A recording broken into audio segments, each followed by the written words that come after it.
Click করুন অ্যাপের bell আইকনে এবং সাবস্ক্রাইব করুন আমাদের অতীত ইতিহাসের সন্ধানে। আমাদের আজকের আলোচনার বিষয়বস্তু ষোড়শ মহাজনপদ। তো এই ষোড়শ মহাজনপদ নিয়ে আলোচনা করার আগে আমাদের জনপদ ও মহাজনপদ নিয়ে সম্যক ধারণা থাকা আবশ্যিক। আমরা এই পর্বের একদম ঠিক শুরুতেই জনপদ ও মহাজনপদ নিয়ে আলোচনা করেছি। তো আপনারা ভিডিওটি স্কিপ না করে পুরো ভিডিওটা দেখুন। জনপদ এবং মহাজনপদ কি? জনপদ, জন ও পদ এই শব্দ দুটি সংযুক্ত হয়ে জনপদ শব্দটি গঠিত হয়েছে। জন শব্দের অর্থ হলো উপজাতি বা জনগোষ্ঠী এবং পদ শব্দের অর্থ হলো পা। অর্থাৎ আক্ষরিক অর্থে জনপদ বলতে বোঝায় কোনো নির্দিষ্ট জনগোষ্ঠী বা জন যেখানে তার পা রেখেছে। এক কথায় বলা যায় নির্দিষ্ট কোনো জনগোষ্ঠী বা উপজাতি গোষ্ঠীর নির্দিষ্ট কোনো বসতিই হল জনপদ। মহাজনপদ একাধিক ক্ষুদ্র ও অল্প বৃহৎ জনপদ একে অপরের সাথে সংযুক্ত ও ঐক্যবদ্ধ হয়ে যে বড় ভূখণ্ডের সৃষ্টি হয় সেগুলোকে বৌদ্ধ গ্রন্থে মহাজনপদ আখ্যা দেওয়া হয়েছে। মহাজনপদ শব্দের আক্ষরিক অর্থ হল বৃহৎ রাজ্য। বিষয়টি আরেকটু স্পষ্ট করার জন্য উদাহরণ হিসাবে ধরা যাক, একজন রাজা যুদ্ধবিগ্রহের মাধ্যমে বিভিন্ন ক্ষুদ্র ক্ষুদ্র অঞ্চল জয় করে একটি বৃহৎ সাম্রাজ্য প্রতিষ্ঠা করেন। এক্ষেত্রে ক্ষুদ্র ক্ষুদ্র অঞ্চলগুলি হলো জনপদ এবং এই ক্ষুদ্র ক্ষুদ্র অঞ্চলগুলি নিয়ে যে বৃহৎ সাম্রাজ্য প্রতিষ্ঠা হচ্ছে এটি হচ্ছে মহাজনপদ। ষোড়শ মহাজনপদ। খ্রিস্টপূর্ব ষষ্ঠ শতকে ভারতে কোনো কেন্দ্রীয় রাজশক্তি ছিল না এবং এই যুগে ভারতে কোনো অখণ্ড সর্বভারতীয় রাজ্যও গড়ে ওঠেনি। বিভিন্ন বৌদ্ধ ও জৈন গ্রন্থ থেকে জানা যায় যে এই সময় উত্তর ভারত 16টি বৃহৎ রাজ্যে বিভক্ত ছিল এবং এদেরকে একত্রে বলা হতো ষোড়শ মহাজনপদ। খ্রিস্টপূর্ব ষষ্ঠ শতকের সূচনা থেকে মগধের উত্থান পর্যন্ত সময়কে ষোড়শ মহাজনপদের যুগ বলে অভিহিত করা হয়। আলোচ্য সময়কালে ভারতের রাজনৈতিক অবস্থা সম্পর্কে সুনির্দিষ্ট তথ্য সরবরাহ করে থাকে সমকালীন বৌদ্ধ গ্রন্থ অঙ্গুত্তর নিকায় ও জৈন গ্রন্থ ভগবতী সূত্র। দুটি গ্রন্থেই ষোড়শ মহাজনপদের নাম উল্লিখিত থাকলেও নামগুলির মধ্যে বেশ কিছু পার্থক্য লক্ষ্য করা যায়। ষোড়শ মহাজনপদ সম্পর্কে বৌদ্ধগ্রন্থ অঙ্গুত্তর নিকায় এবং জৈন গ্রন্থ ভগবতী সূত্রে যে তারতম্য লক্ষ্য করা যায় তা এখানে তুলে ধরলাম, আপনারা চাইলে স্ক্রিনশট করে রাখতে পারেন। ষোড়শ মহাজনপদ সম্পর্কে এই দুটি গ্রন্থে কিছু বৈসাদৃশ্য লক্ষ্য করা গেলেও এ বিষয়ে কোনো সন্দেহ থাকতে পারে না যে খ্রিস্টপূর্ব ষষ্ঠ শতাব্দীতে ভারতবর্ষ কোনো ঐক্যবদ্ধ রাষ্ট্র ছিল না, তা ছিল ক্ষুদ্র ক্ষুদ্র রাজ্যে বিভক্ত। এই রাজ্যগুলির মধ্যে বেশিরভাগই ছিল রাজতন্ত্রের আওতাভুক্ত এবং কিছু ছিল অরাজতান্ত্রিক রাজনৈতিক শক্তি। এদের মধ্যে কোনো সদ্ভাব ছিল না। রাজনৈতিক কর্তৃত্ব প্রতিষ্ঠাকল্পে এই মহাজনপদগুলি একে অপরের সঙ্গে প্রতিদ্বন্দ্বিতায় লিপ্ত থাকত।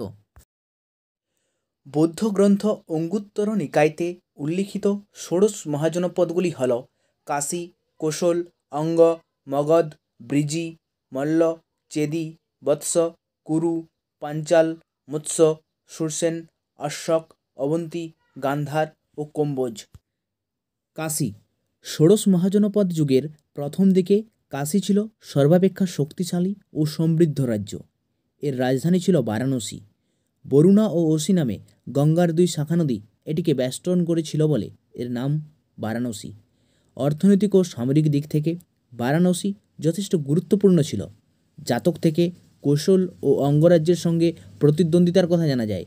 গৌতম বুদ্ধের সময় কাশী রাজ্যের পতন ঘটে এবং কোশল তা জয় করে। কোশল রাজ্যকে সাধারণত বর্তমান অযোধ্যার সঙ্গে শনাক্তকরণ করা হয়ে থাকে। এদিক থেকে এটি ছিল কাশীর প্রতিবেশী রাজ্য। সরজু নদীর তীরে অবস্থিত এই কোশল রাজ্যটি উত্তর ও দক্ষিণ এই দুই ভাগে বিভক্ত ছিল। অযোধ্যা, সাকেত ও শ্রাবস্তী এই তিনটি নগরী ছিল কোশলের অন্তর্ভুক্ত। প্রারম্ভিক পর্বে কোশল ক্ষুদ্র রাজ্য হিসাবে পরিচিত থাকলেও পরবর্তীকালে কাশী রাজ্যটি কোশলের অন্তর্ভুক্ত হওয়ায় এটি একটি শক্তিশালী রাজ্যে পরিণত হয় এবং এর গৌরব বৃদ্ধি পেতে থাকে। মহাভারত খ্যাত বিখ্যাত ইক্ষ্বাকু বংশের মহাকৌশল এখানে রাজত্ব করতেন। তিনি তার কন্যা কৌশল দেবীর সঙ্গে বিম্বিসারের বিবাহ দেন। কৌশলরাজ প্রসেনজিৎ বুদ্ধের সমসাময়িক ছিলেন। অঙ্গ বর্তমান বিহারের পূর্বাংশে ভাগলপুরের সন্নিহিত অঞ্চলে অঙ্গের অবস্থান। মহাভারতের শান্তি পর্বে অঙ্গের যে উল্লেখ করা হয়েছে তা থেকে মনে হয় যে ভাগলপুর ও মুঙ্গের জেলার অন্তর্ভুক্ত ছিল অঙ্গ। চম্পা নদী পূর্বে অঙ্গ এবং পশ্চিমে মগধের মধ্যে সীমারেখা অঙ্কন করেছিল। অঙ্গরাজ্যের উত্তরে অবস্থিত ছিল গঙ্গা নদী। অঙ্গর রাজধানী ছিল চম্পা। বিভিন্ন পুরাণ যথা মৎস্য ও বাউ এবং মহাভারত থেকে জানা যায় যে চম্পার পূর্ববর্তী নাম ছিল মালিনী। প্রাচীনকালে সমৃদ্ধশালী নগরী হিসাবে চম্পার খ্যাতি পরিব্যাপ্ত ছিল। দীঘনিকায়তে বলা হয়েছে যে ভারতবর্ষের গুরুত্বপূর্ণ 6টি নগরীর মধ্যে চম্পা ছিল অন্যতম। সম্পদশালী নগরী হিসাবেই যে কেবল চম্পা খ্যাত ছিল তাই নয়, বাণিজ্যিক দিক থেকেও এটি ছিল গুরুত্বপূর্ণ। বিভিন্ন জাতক থেকে জানা যায় যে বাণিজ্যিক উদ্দেশ্যে বণিকরা চম্পানগরী থেকে সুদূর সুবর্ণভূমিতে যাতায়াত করত। তবে মগধে হর্ষঙ্ক বংশের অভ্যুত্থান ঘটতে শুরু হলে অঙ্গ ও এর রাজধানী চম্পার স্বাধীন অস্তিত্ব বিলুপ্ত হয়ে যায় এবং তা মগধের অন্তর্ভুক্ত হয়। মগধ বর্তমান দক্ষিণ বিহারের পাটনা ও গয়া জেলা নিয়ে গড়ে উঠেছিল মগধ। এর উত্তর, পশ্চিম ও পূর্ব দিক ছিল যথাক্রমে গঙ্গা, সোন ও চম্পা নদী দ্বারা বেষ্টিত। বৌদ্ধ ও জৈন গ্রন্থগুলিতে মগধের উল্লেখ থাকলেও অথর্ব বেদেই প্রথম এটি উল্লেখিত হয়। প্রারম্ভিক পর্বে এর রাজধানী ছিল গিরিব্রজ বা রাজগৃহ। পরে পাটলিপুত্রই হয়ে ওঠে মগধের রাজধানী। মহাজনপদগুলির মধ্যে যে রাজ্যটি কালক্রমে সবচেয়ে শক্তিশালী হয়ে ওঠে, অন্যান্য মহাজনপদগুলিকে গ্রাস করে এক সুবিশাল সাম্রাজ্য গঠন করে, সেটি হল মগধ। গৌরবের শীর্ষে পৌঁছাতে মগধকে দীর্ঘ পথ পাড়ি দিতে হয়েছে। পথ শুধু দীর্ঘই ছিল না, পথ ছিল দুর্গম, রুক্ষ ও কণ্টকাকীর্ণ। মগধের অভ্যুত্থানের সেই রোমাঞ্চকর কাহিনী আমরা পরবর্তী পর্বে আলোচনা করব। ব্রিজি গঙ্গা নদীর উত্তরে বর্তমান উত্তর বিহারের মুজফ্ফরপুরের নিকটবর্তী অঞ্চলে ব্রিজি রাজ্যটি অবস্থিত ছিল। 8টি উপজাতীয় গোষ্ঠীর সমন্বয়ে এই রাজ্যটি গঠিত হয়েছিল। এই রাজ্যগুলি মোটামুটিভাবে নেপালের দক্ষিণ ও পশ্চিমে, গঙ্গার উত্তরে এবং মল্ল রাজ্যের পশ্চিমে অবস্থিত ছিল। রাজ্যগুলির মধ্যে বিদেহ, লিচ্ছবি, জ্ঞাত্রিক ও ব্রিজি ছিল প্রধান। এই 8টি উপজাতীয় গোষ্ঠীর সমন্বয়ে ব্রিজি ছিল একটি সমৃদ্ধশালী অরাজতান্ত্রিক রাষ্ট্র। এই রাজ্যের রাজধানী ছিল বৈশালী। ব্রিজির অন্তর্গত শাক্য বংশে ভগবান বুদ্ধদেব ও জ্ঞাত্রিক কুলে মহাবীর জন্মগ্রহণ করেন। মল্ল ব্রিজি রাষ্ট্রসংঘেরই এক প্রতিবেশী রাষ্ট্র মল্ল। এই মল্ল রাজ্যটি দুটি প্রধান ভাগে বিভক্ত ছিল। প্রথম ভাগটির কেন্দ্রবিন্দু ছিল উত্তরপ্রদেশের গোরক্ষপুর জেলার কুশিনারা এবং দ্বিতীয়টি ছিল পাবা। প্রাক বুদ্ধযুগে এটি রাজতান্ত্রিক থাকলেও খ্রিস্টপূর্ব 6ষ্ঠ শতাব্দীতে বুদ্ধের সময় এটি প্রজাতান্ত্রিক রাজ্যে পরিণত হয়। চেদি গঙ্গার দক্ষিণে ও এলাহাবাদের পশ্চিমে চেদি রাজ্যটি অবস্থিত ছিল। চেদি রাজ্যের রাজধানী ছিল শক্তিমতী।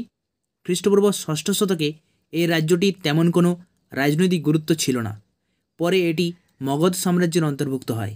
অনেকে মহাভারতের শক্তিমতীর সঙ্গে জাতকে উল্লিখিত সেথিবতী নগরকে অভিন্ন বলে মনে করেন। বৎস বর্তমান এলাহাবাদের নিকটস্থ এলাকায় অবস্থিত ছিল বৎস রাজ্যটি। এর রাজধানী ছিল কৌশাম্বী, যা যমুনা নদীর তীরে অবস্থিত বর্তমান কোসম গ্রামের সঙ্গে অভিন্ন বলে মনে হয়। অর্থনৈতিক দিক থেকে বৎস রাজ্যটি ছিল খুবই সমৃদ্ধ। এই সমৃদ্ধতার পিছনে দায়ী ছিল সেখানের কার্পাস শিল্প। বস্তুত উন্নত মানের তুলা উৎপাদনে বৎস খ্যাতি লাভ করেছিল। যে 4টি রাজ্য শেষ পর্যন্ত ক্ষমতা লাভের জন্য প্রতিদ্বন্দ্বিতায় অবতীর্ণ হয়েছিল তাদের মধ্যে বৎস হল অন্যতম। কুরু জাতক থেকে জানা যায় যে কুরু রাজ্যটির অবস্থান ছিল বর্তমান দিল্লি ও তার সংলগ্ন এলাকায়। এই রাজ্যের রাজধানী ছিল ইন্দ্রপ্রস্থ। এছাড়াও এর অন্তর্ভুক্ত হস্তিনাপুর ছিল একটি গুরুত্বপূর্ণ শহর। সেখানে রাজতন্ত্র প্রতিষ্ঠিত থাকলেও কিছুকাল পর প্রজাতন্ত্র প্রতিষ্ঠিত হয়। এক কথায় খ্রিস্টপূর্ব ষষ্ঠ শতাব্দীতে রাজনৈতিক দিক থেকে কুরু বিশেষ গুরুত্বপূর্ণ ছিল না। পাঞ্চাল। কুরু রাজ্যের প্রতিবেশী পাঞ্চাল রাজ্যটি মহাভারতের যুগে বিখ্যাত ছিল। বর্তমান রোহিলখণ্ড ও উত্তরপ্রদেশের গঙ্গা যমুনা দোয়াবের কিছু অংশ নিয়ে রাজ্যটি গঠিত ছিল।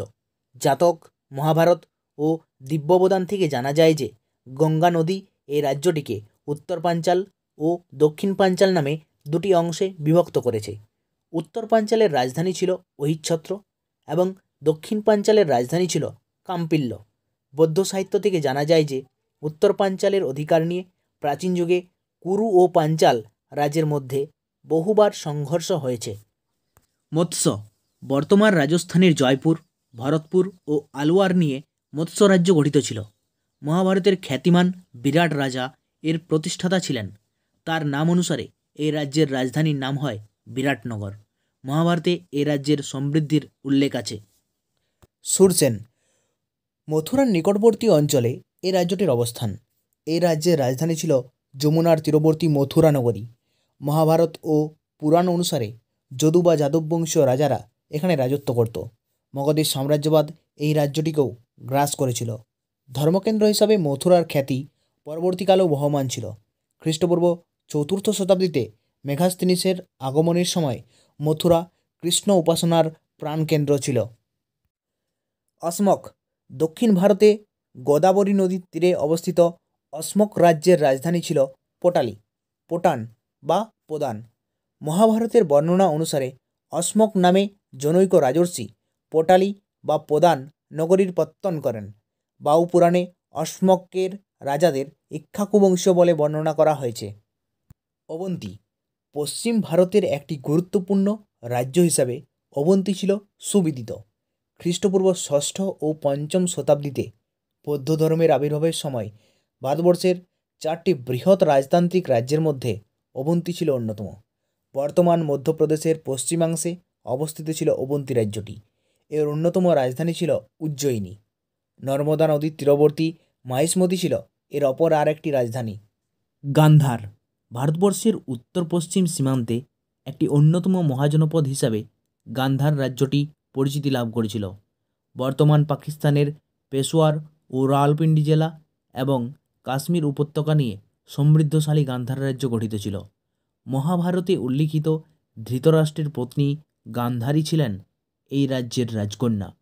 এর রাজধানী তক্ষশিলা ছিল প্রাচীন ভারতের অন্যতম শ্রেষ্ঠ শিক্ষাকেন্দ্র ও বাণিজ্যস্থল। কম্বোজ। উত্তর পশ্চিম ভারতে গান্ধার রাজ্যের কাছেই ছিল কম্বোজ রাজ্য। এর রাজধানী ছিল রাজপুর। প্রারম্ভিক পর্বে কম্বোজদের রাজতান্ত্রিক সংবিধান প্রচলিত থাকলেও পরবর্তীকালে প্রজাতান্ত্রিক শাসন কাঠামো প্রবর্তিত হয়।